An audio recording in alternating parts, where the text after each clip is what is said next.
President Biden leads the nation's tributes to fallen American heroes on this Memorial Day. He was at Arlington National Cemetery for a ceremony this morning. The President and First Lady laid a wreath-laying memorial that also included Secretary of Defense Lloyd Austin. He thanked military families for their sacrifices, also offered his deepest sympathies for those who've lost loved ones.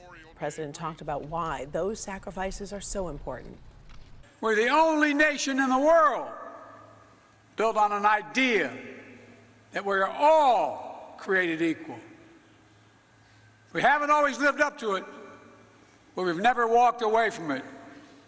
And today, standing together to honor those Americans who dared all and gave all for our nation, we can say clearly, we never will. Memorial Day ceremonies have been held at Arlington National Cemetery since way back in 1868. Now, the ceremony in Washington, D.C. is just one of thousands of events held all across the country, including several parades and remembrances right here in Metro Detroit. Earlier, we showed you the parade over in Dearborn, and now we head over to Sterling Heights. Local 4's Rob Maloney shows us how organizers added something special to this tradition this year. Yes, in the United States, we have many communities with hundreds of years of Memorial Day parades tradition. Here in Sterling Heights, it's fairly new. This is their 44th annual. They went with something very old, tried to go for the new, but something very special. The first flyover with the Tuskegee Airmen Museum. The memory of the World War II Tuskegee Airmen is one cherished here in Detroit, as they often trained here.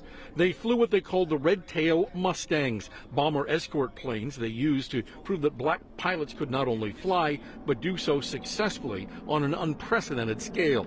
Larry Sargent runs the museum and served as Grand Marshal at today's parade. When they saw those red tails, because a lot of the other pilots didn't know who these guys were, because they was their own entity. They was their own private air force over there in Roma, Italy, and nobody knew they was there.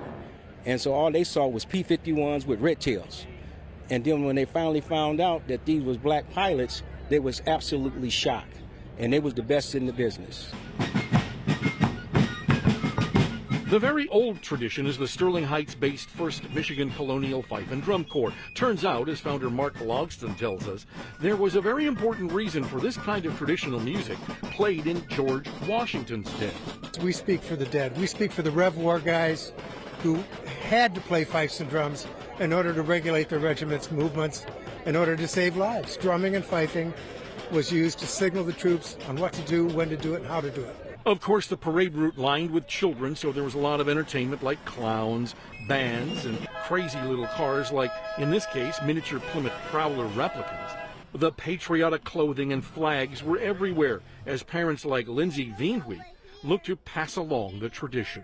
Well, my oldest is in kindergarten, so I mean, she's just kind of learning about, what patriotic is. But I think it's really important to get them out here to see everybody out here, embracing what it is for Memorial Day. For them to understand where their freedoms come from and their everyday life is backed by something.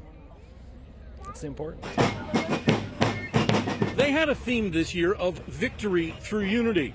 And you can see many of the parents wanted to make sure that the next generation knows that that does mean something in the scheme of things. In Sterling Heights, Rod Maloney, Local 4. All right, thank you, Rod. And by the way, tonight at 5, we're going to take you to that parade over in Dearborn to hear from a veteran on what this holiday means to him. We'll have more to come in about 60 minutes.